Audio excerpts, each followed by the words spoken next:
Hi guys! Welcome back to my channel. It's me again, Kit Navarrely. So, bago ako magsisimula, gusto ko lang mag-thank you sa mga subscribers ko dyan. Thank you sa pag-subscribe at sa mga kakasubscribe lang.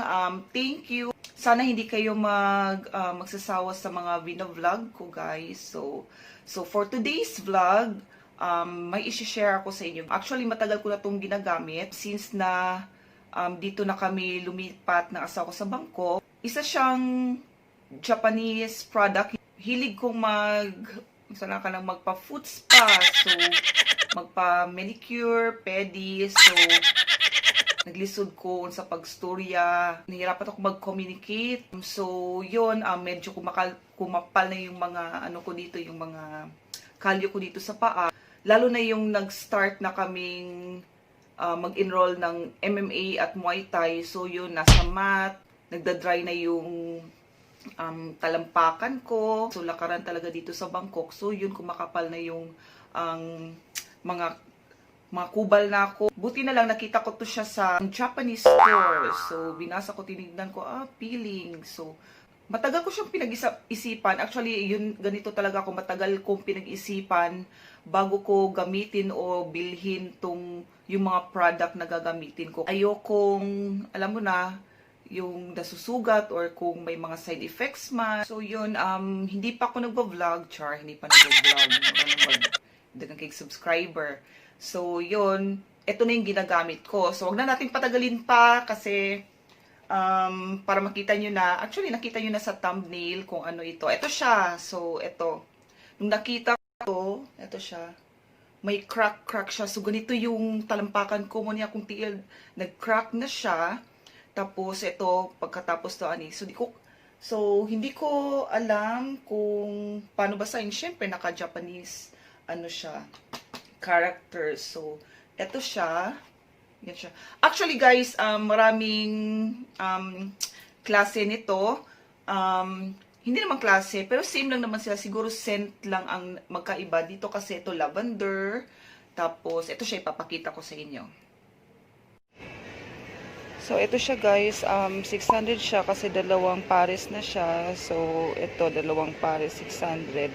Tapos, may iba't ibang, scent sila. Ito, parang mint. Ito, hindi ko alam kung walang nakalagay. Ito, lavender. Tsaka, ito, rose. So, itong bibilin ko, 350 baht. So, ito yung bibilhin ko, ang lavender. Wala lang. Same lang naman sila. Ang amoy lang nakadeferensya. So, ito siya.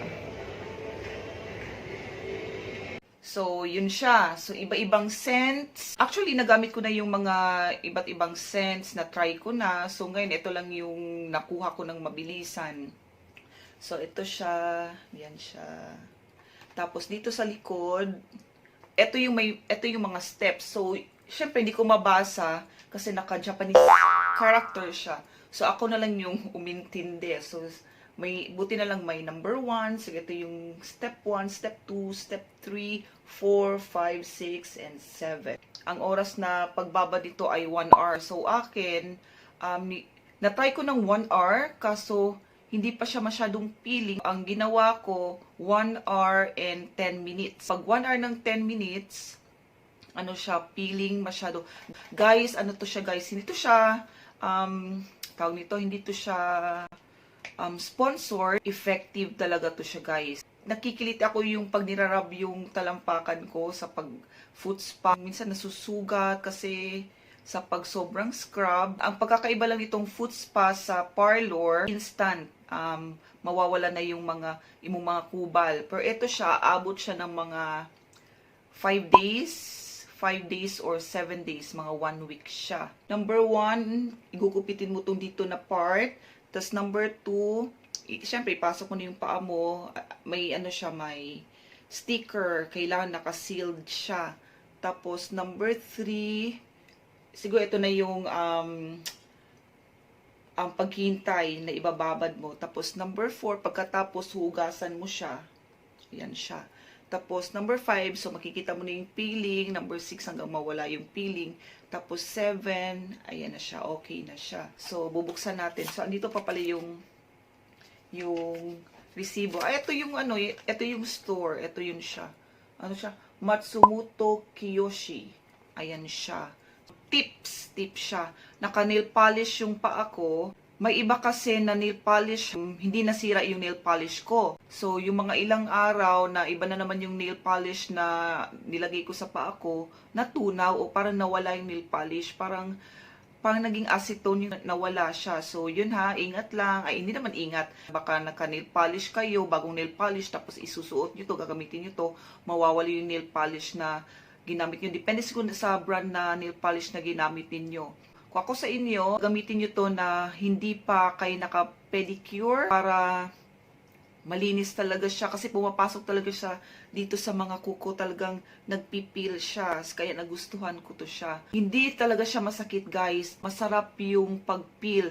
Nga pala, medyo kadiri to. Hindi man kadiri. Yung parang sa mga hindi gusto sa mga ganitong video na piling-piling. Hindi siya magandang tignan. Tas paa ko pa. Isa pa, huwag niyong gamitin ito kapag may sugat kayo sa paa kasi mahapdi. Mahapdi siya. Tsaka, ang amoy niya lavender pero maamoy mo pa rin yung chemical. So, yun siya guys. Huwag niyong gamitin kapag may sugat kayo. Baka mairita. Buksan ko na.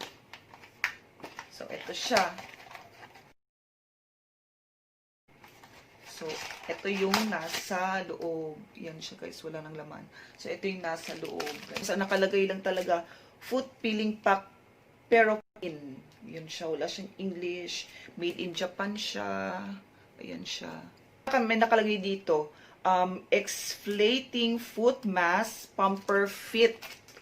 So, lavender, 1 pair, 2 booties. So, yun siya. Pamper your feet. Easy to use. Just wear booties 1 hour. Dito pala. 1 hour. Di ko to nakita. Habang ginagamit ko pala nakita, guys. So, yun. Removes dead skin from feet. Ayan siya. About 5 to 7 days. O, yun. Tama yung sinabi ko. About 5 to 7 days after the care, old skin begins to dry out and will peel. Ang ganda ng tignan, guys. Tapos yung parang maganda siya, basta maganda sa feeling. May ganito siya. So, yung mawalang gunting dyan, di kayo mahirapang gumamit nito. So, ganun lang siya. Ganyan siya. Tapos, eto na siya, guys. Eto na siya. Walang laman. Parang naamoy ko yung chemical. Ito, dalawa siya. So, nakikita nyo may tubig. Ayan, andun yung tubig. Ayan yung chemical. Ayan yung liquid. Ayan siya. Tapos nakikita nyo to. Ito yung tatanggalin ninyo. Ito yung sticker. So, makikita nyo may gunting siya na logo. So, dito ikakat mo to siya here till the end. Here. Ayan siya. Ayan siya. Tapos, siyempre, bubuksan mo na. Ilagay mo na dito yung paa mo. So, gagawin na natin ngayon, guys, ha. Huwag kayong ano dyan, ha. Yung binabash yung paa ko. Babalik ko. Ay, hindi ko, ba't ko binalik? So, yun, gagamitin. So, huwag kayong ano dyan, guys, sa paa ko. Pagpasensya na yung paa ko. Huwag kayong basher dyan. So, wait, guys. Ito na yung paa ko, guys. Yan siya. Oh, diba? Ang laki, sa kakasipa, yan. Naka-nail polish ako. Ready na ba kayo? I-video ko na siya ng malapitan. Ayan siya. Nakita niyo yung dry skin. Ayan siya, oh. Ayan siya. So, wala akong sugat. Ayan siya. Ayan siya. Tapos dito. Ayan siya. Ayan, nakita nyo. Ayan siya. Dry skin. So, ayan siya, guys. Oh, yan yung right ko na talampakan. Ayan siya. Okay lang siya dito. Pero, dito talaga nagka-crack na yung heels ko. Ayan siya, ha. Yan. Right ko yun. Ito yung left ko. So, dito, okay naman siya. Ayan. Hindi masyadong, makapal yung ang kuba, lili kaayo. So, ito siya. Yan. Kailangan itong matanggal na. Ito siya, guys. Gugupitin lang dito. Ito siya.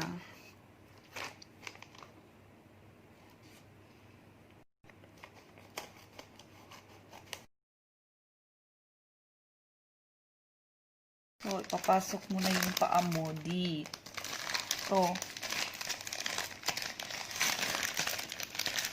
Nakikita niyo tong sticker. Ayan. Basta ma-sealed mo lang siya. Ayan. Nakaganon siya. Tapos, hindi pwedeng maglakad.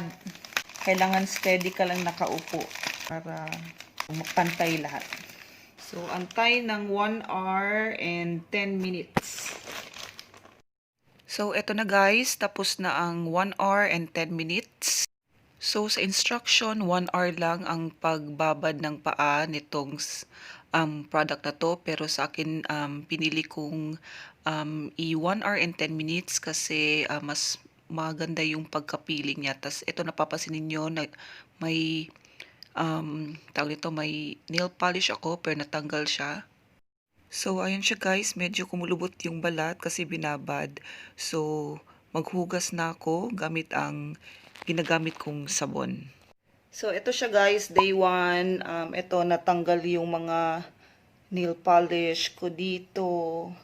So, yan siya.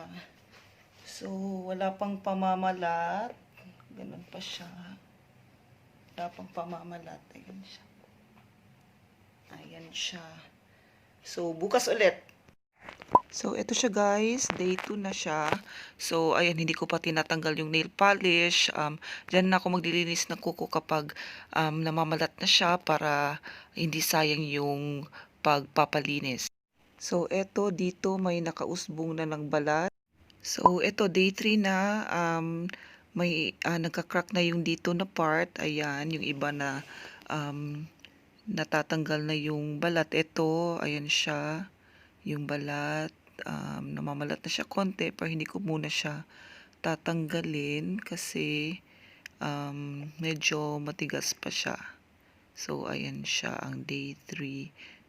So, ito guys, day 4. Okay, ito. Namalat na siya. Ayan.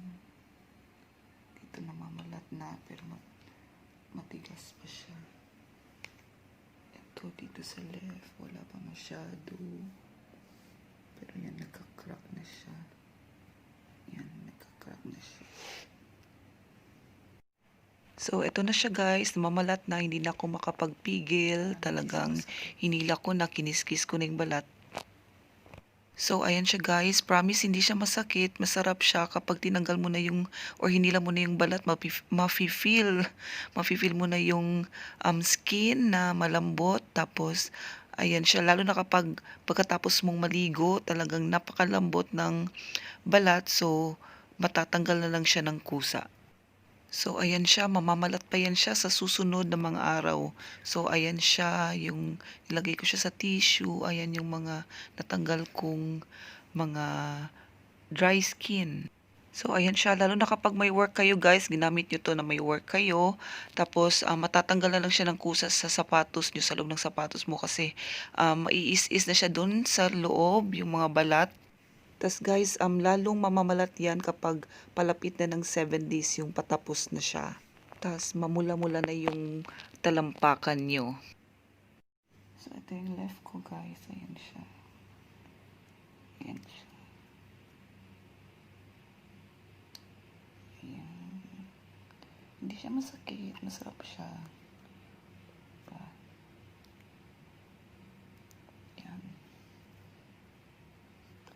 Makikita nyo yung pagkakaiba. Ito yung new skin at ito yung dry skin.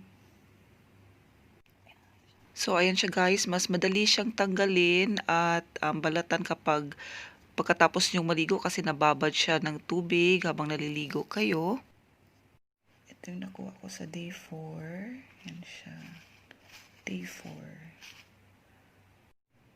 Oh, ayan siya guys. Diyan talaga ang mas maraming dry skin kasi lalo kapag nagchichinelas ka, tapos mainit yung nasa chinelas mo, yung madaanan, yung mga semento, naiinitan. So, ayan siya. Yan, kakatapos ko lang maligo. So, kaya binilisan ko na yung pagtanggal kasi malambot pa siya. Pero maya-maya kapag hindi na siya malambot, medyo mahirap na siya kunin yung mga balat. So yan, katapos kang ligo. So yan, o, diba? Hindi yan siya masakit. Ang sarap niya sa feeling, guys. Lalo na kapag umapa kayo sa floor. Ang ganda sa feeling. Talagang parang wala kang dry skin, wala kay kubal, imong ma-feel. So ayan siya dyan. So ayan, kadami. Okay, day 5 dito. Wala pa masyado. Day 5 ng hapon. Ito tinanggal, pinil ko na lahat dito. Tapos ngayon kakatapos ko lang maligo. Ito na naman yung ibang parts. Ayan siya. Ito, tapos na malambot na siya dito. Ayan na naman. So tatanggalin ko ulit. So dito guys, hindi masyado siya makalyo, maninipis yung mga kalyo niya, yung mga dry skin, kaya mahirap siyang tanggalin. Day 6 guys. So eto na siya. So eto, medyo malambot na siya.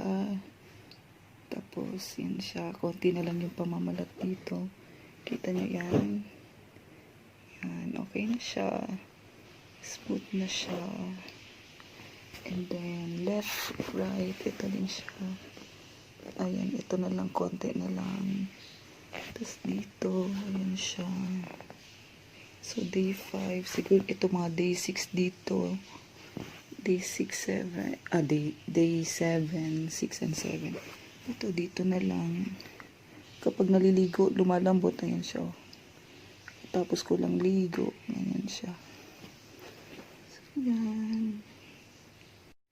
Yan, dito na lang na part, pataas. Yan, pataas siya dito. Siya, ito na lang sila. Tsaka yung dito, wala na, natanggal na. Ay, ayan sila. Ayan, so tatanggalin ko ulit. So, ayan siya guys. Day 7 na siya. Ayan siya. Dito na part. Etong part talaga ang huli sa lahat guys. Ito yung part na huling namamalat. Tapos napapansin niyo, di ba? Yung pagkatanggal, nagiging white na siya. Parang nag-renew na siya. So, yan siya makikita. Yan siya. White na siya. Tapos ito yung naging maitim siya pag tinanggal. Yan siya. So, yan siya. Gaganunin ko lang pagtanggal kasi sobrang nipis. Minsan, parang hinihilod mo na lang para matanggal siya. Pasensya na guys sa background na music. Asawa ko yon naghuhugas ng plato. So, yan siya. Nakikita niyo mas maitim siya dyan. Kasi, ito yung, kaya ginamit ko tong foods pa kasi galing kami ng Ancient Siam. Medyo na sunburn kami doon kasali yung pa ako. So, ayan siya. Ganyan, pagkatanggal. So, ayan siya. So, papansinin niyo, di ba? Kakaiba siya. Smooth na siya. Tapos, yan siya. Tapos, may itim yung mga balat niya, guys. So, ayan. So, gaganunin mo na lang.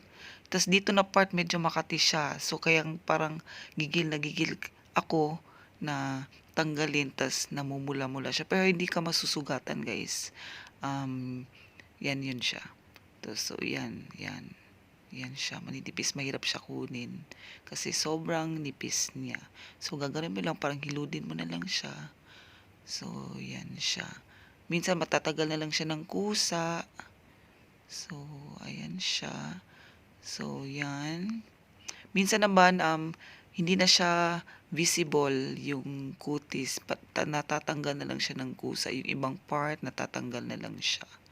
So, ayan siya. May iba na mamalat ulit. So, tatanggalin mo ulit. So, ayan siya guys. So, sa napansin ninyo, bago na yung nail polish ko, malinis ni kuko ko. Habang nag-aantay ako sa pamamalat, pati yung kamay ko. Habang hinantay kong mamalat, paunti-unti ko na rin nililinis yung kuko ko. So, yan siya. So, 'di ba, iba yung kakaiba yung ano niya, yun. Nakikita niyo yung pagkakaiba yan, manipis na siya, mamula-mula. Masarap siyang hawakan, lalo pag natutulog ka, ang sarap siya sa paa. At kapag nakapaa ka, talagang ang nipis-nipis niya. So, yan siya guys. Yan. So, yan na siya. Renew na siya. So, yan siya guys. So, yun lang guys. Sana nagustuhan niyo itong video na to. Sana i-like at i-share at mag-subscribe na kayo sa aking channel. So, thank you for watching.